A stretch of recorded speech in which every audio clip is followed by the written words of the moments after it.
Hello and welcome to Brass Ringers. We shine a light here on some pro wrestlers that may have been lost in the annals of history that you might not have heard of. And today we're talking about Adrian Street. My name is Dan Morgan, and I'm here today with Mr. Dale Brody. How are you today, sir? I'm well. I'm a Mr. Dale I Brody know now. Go I don't know. I me. was so formal, That wasn't I, was. Mr. Brody? How are you today, sir? Mr.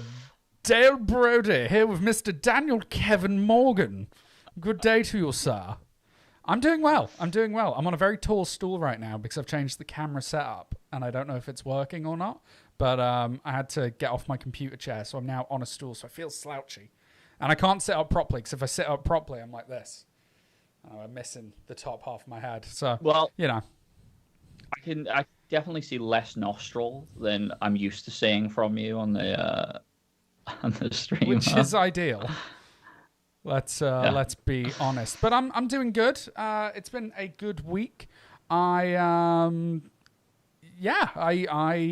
got round to watching the matches that you sent me today. So I'm excited to kind of get into that and talk about it. And what's your week look like, Dan? This is a really weird start, I feel. I don't know why. The Mister really threw me off. Like we're catching go.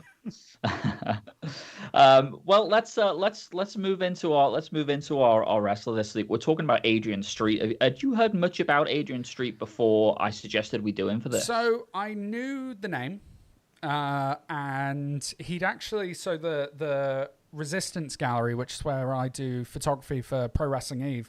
That's their one plug for the show. They hosted an evening with Adrian Street, which I did not attend because I was out of town. But from what all my friends said, it was wonderful and he was good fun. So that's kind of all I knew about him, and that he comes from Wales. So at some point during this stream, inevitably, I think I'm going to end up trying a Welsh accent. I don't want that to happen, but it's probably going to happen. So, other than that, I did not know much about him. What about yourself? Well, I know him just because the WWE Network they posted a documentary about his life, I guess, because he was going to be one of the trainers at the UK Performance Center. So I guess they took the opportunity of him coming down. Regal was a big fan, and they took that opportunity to put that documentary out there. And I was just fascinated by this short documentary, and I think that's one of the reasons that I wanted to do him for one of these episodes. Yeah, that documentary we're going to talk more about it in a minute, I'm sure, but I saw the trailer for it. It looked really interesting. It was one of those I thought, I'll get round to that. And I just never did. So it was a good opportunity to actually finally go and give it a watch. It's not long either. It's like 20, 30 minutes. Yeah, it's not long. So let me just attempt to give a little bit of a backstory here, a little bit of his biography. I'm not going to go into too much detail, but just to give you a sense where this guy came from. He comes from a very sort of poor working class town in South Wales that I'm not even going to attempt to pronounce the name of because it's do it because it's Welsh and I couldn't even start. It's got about 5 D's in the name. I don't know. Grows up in this coal mining family, terrible relationship with his parents. I mean, when I was reading more about him, the kid was in the coal mines at 15 years old, which was just not uncommon at the time. Just this horrendous life, and took solace in these sort of wrestling and boxing magazines that he used to read. Had this dream of sort of going away to London, getting away from this life, becoming a pro wrestler. Everyone telling him he couldn't do it. And then he makes the move. Now, he tells this story that when he gets to London, he starts, getting booked for the first time, that he didn't actually, I'm not sure if I believe this, but he tells this story that he didn't actually know if wrestling was a work or not. So, like, he's talking to the guy backstage, and the guy's saying, yeah, so we're going to do this, this, this. You're going to go here. I'm going to take you down in the third round. There were rounds in British wrestling then, which we'll get onto later. And then I'm going to pin you in the third. And to which he turns to him and says, bloody hell, you're cocky, aren't you? You tell me exactly how the match is going to go. So they get to the match, and they go to lock up and everything. He takes him, puts him in an armbar and dislocates his shoulder and goes back, just be like, when am I getting my title shot? it's a fun story. I'm not sure how true it is. It seems pretty unbelievable to me, but I don't know. Um, and so he eventually works his way up, makes a name for himself in world of sports. Is this kind of larger than life, let's say, sort of flamboyant character, um, and wrestles in there for a good long time. Doesn't he's 24 years into his career in the UK, before he actually gets to Wow. the States. And in the UK, before he goes there, he's a UK sort of wrestling legend. He's on every TV in every home. World of My Sport is mum such a would huge absolutely deal, and know him. uh, yeah. And the famous thing is that he it's a great part of the story is that he goes back to his hometown, and there's this super famous photo where he is dressed in sort of full gear, super flamboyant, hair tied up, and he waits for his dad and these other miners who sort of told him you're never going to make it, and he poses for a picture with this magazine that are doing a piece on him, and it's such a I'm going to brilliant pull it up picture. right now. Um, which Boom, there it is. It's on Yeah, you screen. should. It's It's such a great amazing. picture. And this photo, Um, because I nerded out about it a little bit just to jump in. yeah, It's actually captured by a guy called Dennis Hutchinson, who, when I was doing right, my research, this is kind of what he did. Like, so he worked for the newspapers and he called it like essentially like comedy photography. So he would have these there's an right, amazing photo he took where it's a billboard on the side of a building that just says, "Watch this space." And it has like a bunch of lawn chairs set outside it with a bunch of people just sat there staring at it, like weird social commentaries like that, and just kind of quirky right. photography. So definitely worth checking out Dennis Hutchinson on that, who I'm sure played his own Cool. Yeah, role. it's a great photo. It's one of those photographs that just says a lot with very well with a lot. So he gets to the US. And he's 40, I believe. He's 40 when he gets to the US. He's been wrestling for 20 plus years.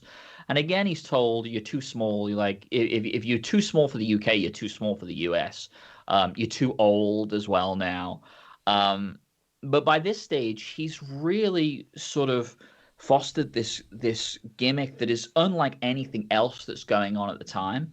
Um, yeah, super flamboyant, face paint, the hair. At this point, he's also met his valet, Miss Linda, female valet, which I don't think was very common at the time either. Um, and he's just able to generate this heat just by being what nowadays seems quite simple, but then was really really quite different. And he has a relatively successful career there in the US. He wins titles in these regional promotions, and he becomes this sort of great foil. Um, and then, yeah, I think he's probably by the time that we get, I mean, this guy started wrestling in the 60s. By the time we get this transition to sort of worldwide global wrestling broadcasts, I think he is too old. Then he kind of misses that boat, but is still wrestling into his 70s. The guy wins a title. He's told to go home by a promotion in the 70s because he's got throat cancer, and he goes on to win the big title there. I mean, this guy is just wrestled all of his life. That's what gave him, I guess that's what gave him an out. That's what made it so he didn't have to work in coal mines for 50 years like his dad did. And he just never let it go until he really physically couldn't anymore. So that's sort of a brief biography about what we're doing here. So yeah, I gave you 3 matches to watch, and one of the first matches, the first match I want to talk about is the World of Yep. Sport match I told you to watch. So this is fairly, I think this is in the 60s, maybe early 70s, but he's pretty well established. He's wrestling Jim Breaks, who's another sort of, kind of legend of British wrestling. You may have heard Mauro Ranello on NXT talk about the Jim Breaks special and stuff like that. It's become like a sort of famous move in wrestling. And this World of Sports match I wanted to watch because this is very much this guy's bread and butter. It was a style that's making a comeback now, but that isn't for a long time we just didn't see. And it's quite a different style to the American style at the time. It's sort of 30 minutes long. It's got rounds. It's quite weird. What did you think of this match? I think you summed it there in the last 2 sentences. It's got rounds and it's quite weird. this is a very different style wrestling to what I'm used to. The first thing I noticed was the presentation of the whole thing. You know, where kind of shot from this one camera, which I know is kind of the style of the times and of the limitations. And you look out into the audience, and it's this sea of people who look like they've literally just come from Sunday service. Like everyone's in a suit or in their Sunday best. It's a real like snapshot of the era. And I love the commentator as well, who he keeps talking. Yeah, how does he great. describe Adrian Street's gear? The color he keeps saying, like Mojave or something. Oh, mauve or mauve. It's another word Yeah, for purple. Yeah, I don't know why. Just say but what I love is purple. he keeps saying it. I'm like, why does he keep talking about this? And then eventually he goes, for those of you with black and white sets at home, you might not be catching the colors here. And I'm like, wow, that's amazing. Like, you forget that's the era that we're in here, that not everyone had color TV back then.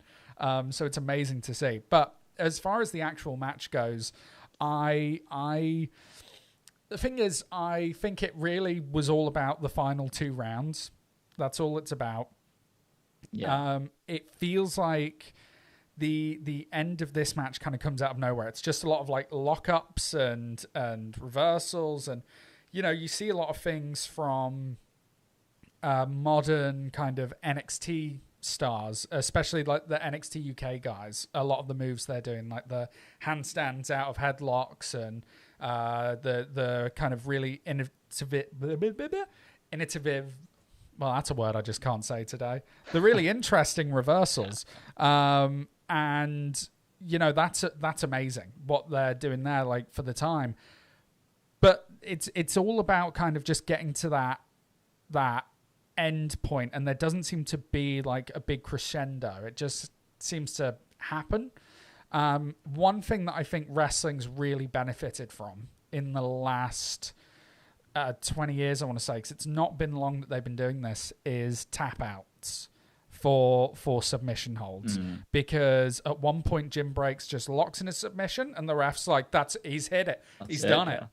And I didn't see him shout that he gave up. I didn't see him, like, nothing like that. He just literally gets it in and the ref's like, well, he's done, so I'm calling this. And then the same happens. Yeah, I wasn't sure after. about that either. I wasn't sure if he maybe like, if there's like a verbal acknowledgement between them. Like, I wasn't quite sure what had happened. Well, I know there was in... I know I've seen it before in wrestling where like someone will get in the submission hold and they'll do like either the I gave up and they're like nodding like I'm done, and it's like, okay, that's fair, but all he did was kind of like crank his arm and then drop him, and then Adrian Street's in the corner going ooh, and Jim Breaks is going, done it. I was like, what have you done? Well, I'm very confused.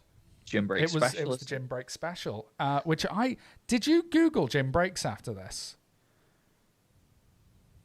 Yes, and I found out that he recently beat his ex-girlfriend to death, and can't stand trial because he's too old, and coronavirus. Because he's too old, and he has dementia. Madness. So he's been transferred to an institution. That was the things that you find out doing the show. Google. I don't know how we missed that. Like, we're both fairly tapped into wrestling. I thought it would have come up on some sort of stream, but no, Daily Mirror. Apparently that's the correct audience for the world of sport wrestling news. But that aside, yeah, I don't think this style of wrestling's for me. And, you know, from watching kind of... It's almost like, you know, we watch UFC now, and... Obviously, that's a round system, but it's also not predetermined. So there's a part of you that's like, this is going to end any second. Whereas, you know, you watch wrestling and you know it's going to get a certain amount of way into the match or a certain amount of way into the rounds, or at least that's how I'm looking at it. Maybe I benefit from hindsight and the fact that when I loaded up the video, I saw it said 30 minutes and it's 5-minute rounds. Maybe. I'm like, well... I think they do. Yeah, they definitely ended. They definitely ended in earlier rounds and things like that. I think, yeah, it's a very different style. What I will say, yeah, I actually love that style, but I love it now. I love it now with all the modern touches that we've sort of learned along the way, because we can just build a match a lot better now. It also benefits from the fact that a lot of the audience probably thought this was real. I mean, this is the 60s or early 70s. The crowd so are into of, this the whole way. yeah, they're into it and they're excited, and it feels like a real sport. And the commentator sort of, he's saying things like "no score so far," and he's got 10 seconds to wrap this one up. 10 seconds to round. Is he going to get it in the round? He says things like he hold a bit. That's why he's done that, and that's all. So it's they're just really talking about this as if it's a real sport, and I kind of dig that. But it's a bit exhausting to watch 30 minutes of it, honestly. It's long. But what I will say just before we move on is you can see here already that he knows, Adrian Street knows that in order to get over, he's got to be different. Yes. And you can see the prancing around the ring. You can see the bleach blonde sort of peroxide hair, which is just, for that time, is so unusual. It's really, groundbreaking for that time. No one was doing that, but he recognized...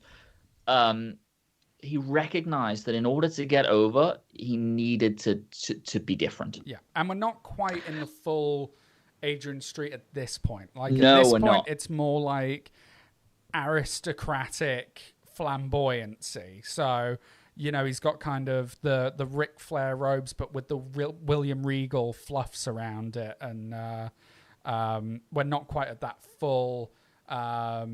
chains and makeup stage that we are about to get into. Yeah. So let's fast forward. We're going to do the Terry Taylor match next because it's the next chronologically. And this is for the TV title, I believe, Mid-South Wrestling. And at this point, almost, I guess, I mean, I don't know exactly, but at least just sort of 15 years later, this is him in his final form. He has the face paint. He has the chains, and the prancing is increased. The hair is in a bow. He's got Miss Linda as his valet. This is really him as the sort of the whole package of what he's going to become here. And he's wrestling Terry Taylor, I believe, for is it the TV title he's wrestling for? Or champ or medal at this point. It appears to be. I don't know why it's a medal. And do you know what did the announcer call him when he came in? Was it the exotic Adrian Street, or did he have a? Yeah, he's the exotic Adrian Street at this point. I loved the entrance here. Like now we've got a WWE Network dub on this one. I'm assuming because it's this kind of like. Mm-hmm. It's not the actual music, yeah. And you're like, this audio is clean compared to everything else. But, he's got this music. Yeah. He's got the smoke coming out. He's, in the big outfit. And as you said, with Miss Linda. And he gets in the ring and he's taking it all off. And, just kind of standing there whilst being disrobed. And then the announcer just goes... And the champion, Terry Taylor's here, who just, like, appears in the ring. And he's like, hello, everyone, I've got my medal. And you're just like, what happened? Why didn't he get some sort of cool, I'm an 80s rocker? No, he just kind of pops in the ring like, hello, everyone. Well, it just shows you I mean, wrestling was going to go that way. I mean, he really was a pioneer, He knew, he absolutely knew. You take your time, you do less, you get the crowd all riled up, and you play on the things that they are not going to like. In this case, it was that sort of that flamboyance and that sort of behaving in a more feminine way. I mean, and the commentators are hilarious because they are. I mean, one of them is JR, by the way. Yeah, one of them's JR who's commentating on it. And they're so funny. They say things like, "Well, I suppose he's a man," and things like that. This sissy boy. Just like what? They literally call him a sissy. What I will say, this little sissy. The language is a lot less homophobic than I assumed it was going to be. So kudos on that, Jim Ross and co-anchor.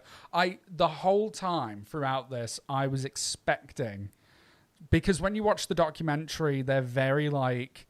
They skirt around it a lot. They're like, oh, we won't talk about that. And there's one line in particular we'll talk about at the end.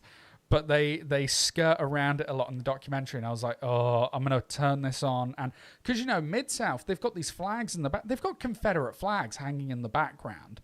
Like, it was a Confederate flag on the title. So on the heavyweight title. You're kind of expecting this level of animosity that we're kind of used to nowadays, like looking back.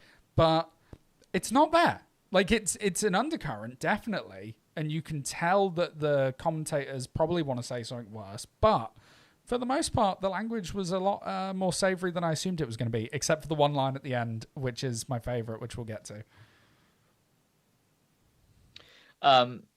So in this one, this is more of a hybrid of styles. He's taken that British style, but there's also a lot more punching. There's a lot more, I guess, theater at this point. In these promotions. So was this more your kind of thing? I know it wasn't too long. It was definitely much more my bag. I actually ended up watching 2 matches between these guys. This one is the better of the matches. The other one feels a bit more house show. Yeah, man, this was good. Like, what I loved about it is the dynamic is different because you've got Terry Taylor there who's like 6'2", bleach blonde hair, Adonis-looking guy, like all-American. And then you've got this small, flamboyant Welsh lad, and you're expecting kind of maybe underhanded tactics from the heel to get over and all that. But instead, you get Terry Taylor, who's kind of like weirded out by the whole thing. And he's trying to be a bit like, and then eventually he's like, okay, I'm going in for it. And when he goes in for it, Adrian Street just wraps him in knots. Like, it's genuinely something spectacular to watch this, like, I don't know how tall he is, maybe like 5'9", and just watch him turn Terry Taylor into a pretzel. Like, and this, I know for a lot of Americans at the time, it was a shock to see this type of wrestling. Like, they're used to the punch kicky with the occasional slam. I actually, just before yesterday, WWE uploaded the as part of their WrestleMania build-up, they uploaded Hogan versus Andre at WrestleMania 3. And obviously that's an incredibly iconic match, and I'm not going to take anything away from it, but it is not a good match technically. It's all story, whereas Adrian Street is like, he's so solid technically. He's doing something special in the ring there. Yeah, it's fantastic. And the commentators as well, to your credit. I mean, of course, homophobia is an undercurrent here. Of course, that's what he's playing on. He's playing on the homophobia of these crowds. But having said that, like you said, it's not as bad as you'd think, because they're still putting over the fact that he's this incredibly capable wrestler. And he can tie you a knot, and he isn't going to go down easy, and he's tough as nails. So, for the time, again, Mid-South, it's actually really progressive. Go them. go the Mid-South. Go Mid-South. And of course, we can't finish this match without talking about the finish, which is he beats him with a kiss. He kisses him, and he's so disgusted and shocked that he's unable to process what's happened, and he gets rolled up for the 3 count. And one of the best things about it is the commentators putting it over, and they're like, you just hear it's like, I can't believe it. A man kissing another man. I've never seen anything like it. That's a man kissing another man. Like, I can't believe it. I've never seen anything like that. You're like, all right. As if like they just don't know it exists. Like, you can do pure. that? Yeah. JR's looking at his co-announcer being like, did you know we could do that this whole time? Nobody told me. It's so good. It's so good. Yeah. Because again, it comes from, and I don't think it comes from a place of hatred. It comes from a place of ignorance, and to look back on it through the lens we have, it's if you don't laugh at it, you'd be very sad, and it is just funny. Yeah. It's so funny. And by the way, I didn't Google Terry Taylor, but they interview him at the end, and guy, at least at this point in his career, has got as much personality as a plank of wood. Like, he's awful. Well, you know, So, do you know what Terry Taylor's doing now? Oh man, No. so we need to. I think we might need to cover Terry Taylor at some point on this, because after he kind of did the territories, he got snapped up by the WWF and got rebranded as the Red Rooster, and they gave him like little tiny mohawk going through his hair of red, and he'd cock-a-doodle-doo to the ring. Like, and this was if they were like, you will have personality, and it's awful. He's really bad at it, but he's now one of the head trainers over at NXT. So there you go. Well, there you go. Know? There you go. Actually, you know what? I did know that because I saw him in the documentary, and he's wearing NXT gear. Like WWE stuff. All right, the last match we're going to talk about, probably won't talk about it as long because it's quite similar. It's the match against Chris Adams, which is also, I guess, for the title that he just won. Yeah, I'm assuming there's I don't think there's much time in between. Only these a couple of weeks. Yeah. So it's essentially more of the same. It's got a really fun finish, but I'll just let you say, anything you want to say about this match that maybe you haven't said about the match. I think, as you said, it's kind of more of the same. The one thing that I do really like about Adrian Street, which I'm sure we'll talk about more on the wrap up, but he, unlike we were talking about Magnum TA last week and how his character didn't feel really defined. Like, the promos didn't match the in-ring personality, whereas Adrian Street, like, it all matches. Like, everything he does in the ring goes with his character, whether it's, like, his boots being checked and, rather than kind of give the boot forward, he, like, flaunts backwards and, like, here you go. Or, the skipping around the ring to psych out the opponent. And in this match, there's an amazing, I'm pretty sure it's this match, where he's getting flung off the ropes for an Irish whip, and he just keeps rolling out of it and going, ta-da! And he does this 3 times, and each time his opponent's just getting more and more angry, and it's amazing, just like, woo! So he really gets his character throughout this. But the most interesting part is the end of this match. So, Dan, please, tell the people how this escalates. Well, so we're having the match just going well, and like we said, it's pretty much how we described the last match being really, really solid technically. That it's going back and forth, it's pretty even, and then our man Terry Taylor comes out and decides to. The way he's going to get back at Adrian Street is just to sort of plant this kiss on Miss Linda, because that's evening it. Who's his valet? That's how we even it up. You kiss me as a man, I'm a kiss a woman. Because that's the same thing psychologically. Yeah, and it is alluded to that Miss Linda has been like serving his family. She's kind of like this servant. I think they're playing up that English servant thing, I guess. Yeah, like maybe she doesn't really want to be there, and so what happens is she sort of maybe is enjoying the kiss. She's got a big smile on her face. So she's kissed the sort of handsome Terry Taylor. A DQ Is it a happens. DQ? I'm not sure. Yeah, it's a DQ. I'm not sure what happens, actually. There is some DQ somewhere so the title can't change hands. And then Adrian Street jumps out the ring and starts beating up Miss Linda. And the crowd are a picture. Whoa. They're just like, they are really, really shocked. And it's, you're looking at some of those men in the crowd, like they're going to get up and try and do some things to you. It is shocking, like the level of it's insane. It's insane. He just starts wailing on her out of so Terry Taylor kisses her and then I assume just scarpers off, just like tee and runs away, leaving her there. Yeah. She's got this smile on her face, and you expect Adrian Street to be like, "Oh, what are you like?" But no, he just starts beating on. Normally I'd be like more shocked about this, but they are now married, so I'm assuming this was okay. And yeah, man, it shocked me. Like it was crazy watching this. Very strange moment. But a really fun finish, and again elevates him. He just recognized, he just knew the game. I think before a lot of people knew the game, he knew the game. Like he knew how to get heat with the crowd, and he knew that that was going to elevate the babyface in the end. There's a lot of these babyfaces he's fighting are just really, really generic. I mean, especially through the Yeah. lens of now.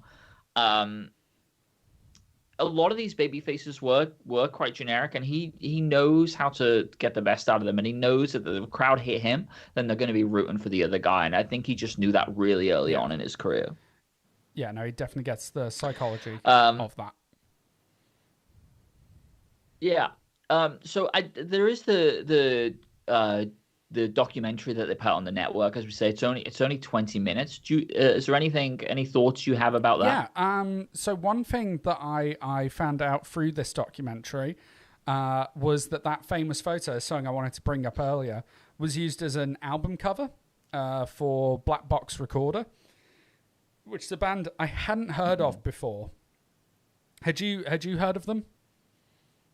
They Nope. At one point they have is it Mark Dallas, the owner of ICW, kind of going, it was a landmark moment in British pop culture, and I'm like, I've never heard of this band before. Like, I don't know if they were big in the 90s and I just missed it, but No.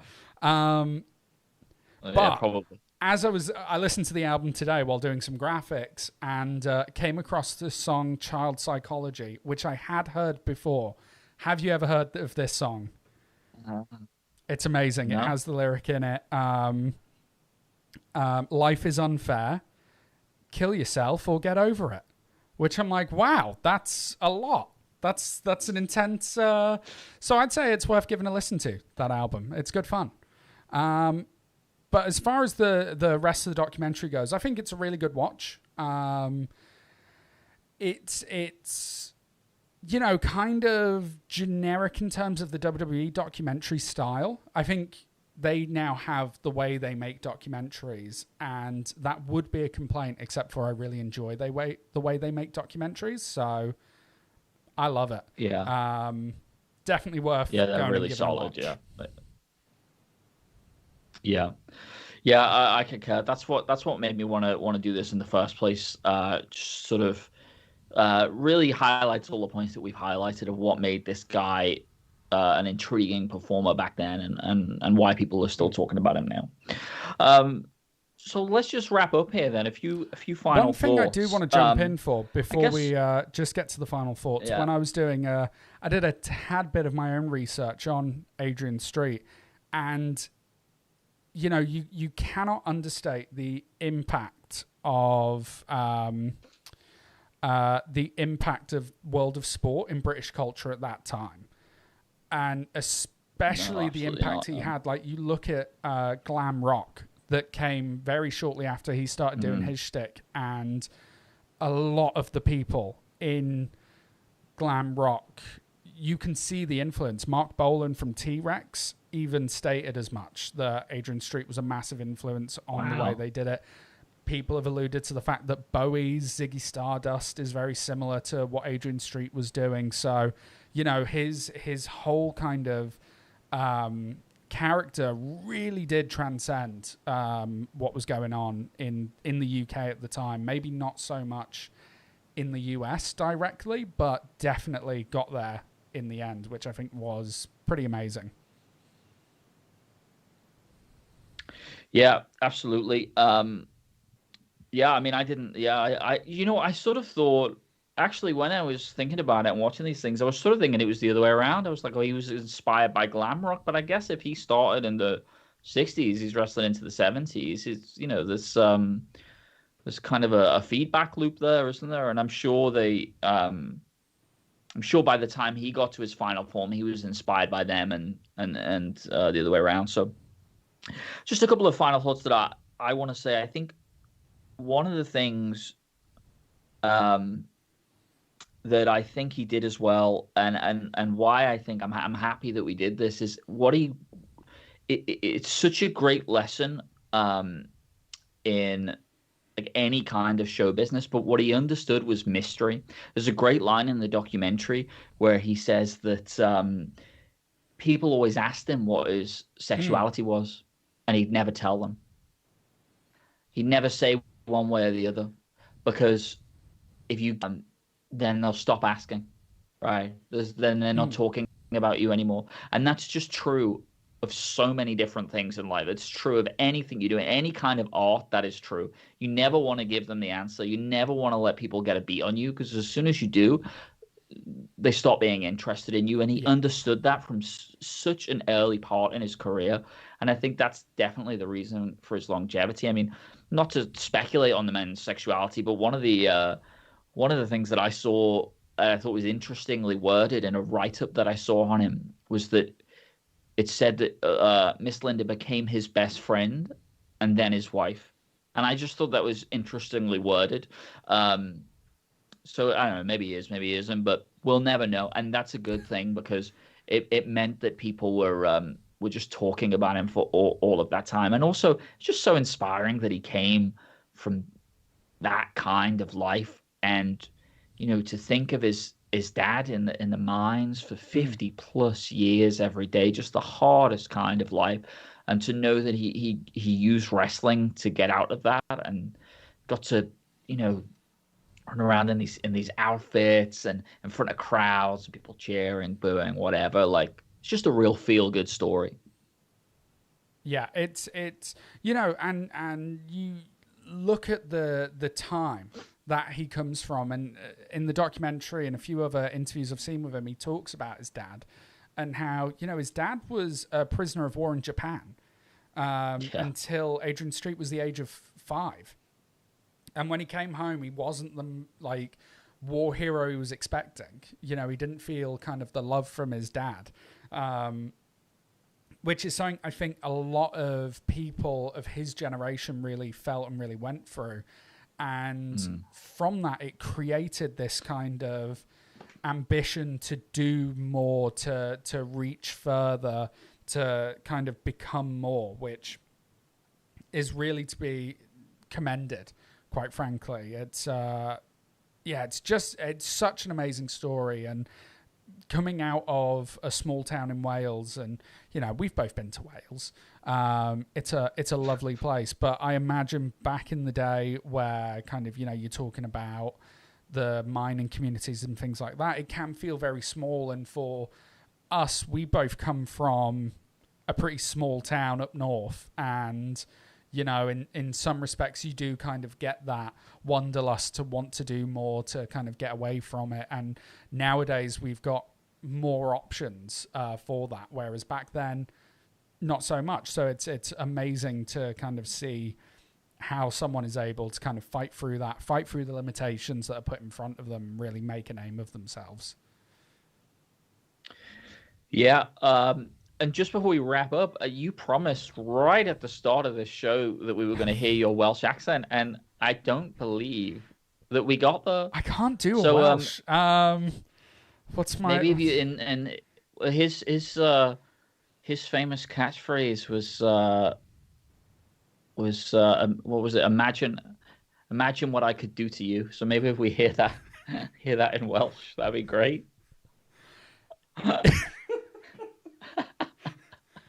Imagine what I could do to you. That's not bad. That was lovely. It was lovely. That was horrific. Also, it's just occurred to me, maybe you have this answer in the bag. I hope you do, but it's just occurred to me that we did not discuss who we were going to be doing next week before the show. Do you have that name in I do, your but pocket? before we get there, so your boats. We haven't even discussed if we thought Adrian Street should have been a world champion. Well, which is kind of what we do. Yeah. Well, I guess if the question is if he'd have gotten to, because I did think he was a world champion. Actually, I think he actually did have world champions in some of these promotions. Yeah, he's wrestled in. But I guess the question is if he'd have, when we got to WWF and WCW, we get on this world stage. If he'd have gotten to those promotions, would he have been a world champion? Yeah, I think so. Yeah. I think he was so even at that time, even when we're going into the 90s, that gimmick would have got heat. 100%. Definitely. Well, you look at characters like Goldust And you get more kind of modern examples with people like Velveteen Dream, and there are other wrestlers whose names are escaping my head at the moment. Well, Santino is one that I thought of. Santino's where you go. Santino is one that I thought of, for not being a very masculine character, but all of a sudden now he's a babyface, right? Same with Velveteen Dream. Now that kind of endears us to a character, and we're not, we don't sort of, thrash out against it. I think, I don't. I mean, so much of this is luck, but I think, obviously he had the stuff in the ring. When he came out, you're right, that entrance against Terry Taylor, you're like, oh, this is a guy in his final form. He is fully formed here. Yeah. This is the whole thing. Yeah. So I don't see why not. So I don't think he would have been, if he'd come 10, 20 years ahead, I don't think he would have been world champion, and I don't think that that's a bad thing. I think much like guys such as Roddy Piper and Jake the Snake, who are guys who never held the big one in WWF because they just didn't need it. Their characters didn't need it. They were so much bigger than that kind of top. Yeah. You look at today's examples of someone like The Fiend, who even though he's been world champion, or Bray Wyatt, his world title runs are much worse when he's got the belt because his character's so much bigger than being a world champion. So I personally don't think I'd have put him as a world champion, but not for the wrong reasons. I think purely because his character work was so much beyond needing a championship. I don't know how you feel about that kind of philosophy, but that's what I think. Yeah, maybe. I can see what you're saying. Yeah, I can see what you're saying. Yeah, those like you said, the Roddy Pipers, the Steamboats, like people like that, like. They were a big part of the show, and they were a big part of the performance without having that title. I don't know. Who knows? But definitely had the potential. Had all the potential. Definitely in the go world, check him out so ahead on of the his network. time. Like he's got tons of matches on there. Also YouTube, if you want to kind of catch on the World of Sport. I don't think World of Sport is on any actual streaming platform or anything. No, but surprisingly good quality. It really was, wasn't it? YouTube, for a match from the 60s. Yeah. It was, I was very impressed. And it's worth watching just for the unique presentation of it, and it's just not like anything you will have seen if you've never seen any of that stuff. So, Dale, do you want to tell us who we are discussing next week? Tell me. I'm dying to know. Yes. Next week, we are going to be taking a bit of a different route where we're coming up to a bit more of a moderner time, to the 80s and 90s. We're going to be taking a look at Too Cold Scorpio. A man I have heard a lot about. I think he may be the inventor of the 450 splash. I'm not entirely sure. Wrestled in every major promotion, and I am excited to kind of look back at some of his work that I have never really kind of delved into. So it's someone I'm very excited about speaking about. That is a great choice. I am super excited. So I hope you will join us next week at 8 o'clock UK time. That is when we go live. On a Thursday. And on a Thursday, same time, 1 week today. And as I also, like last week, we need to know the Eastern and Pacific times maybe, or maybe you can just Google them and figure them out yourself. But either way, we hope you've enjoyed this week's episode. As well to we will like, subscribe. We have 2 subscribers currently. Yes. I am one of them. I don't know if you're the other one. You son of a bitch. The other. It wouldn't let me. Listen, this is a big. It wouldn't let me click on it to find out because YouTube Studio's gotten all weird. Listen, you watching, you could be the first true subscriber of this channel. Yeah, and who knows, if we go on to great things, you'll always have that. Number 1. There you go. All right. Thank you very much. So please do that, and we will see you all next week to discuss Too Cold Scorpio. See you then.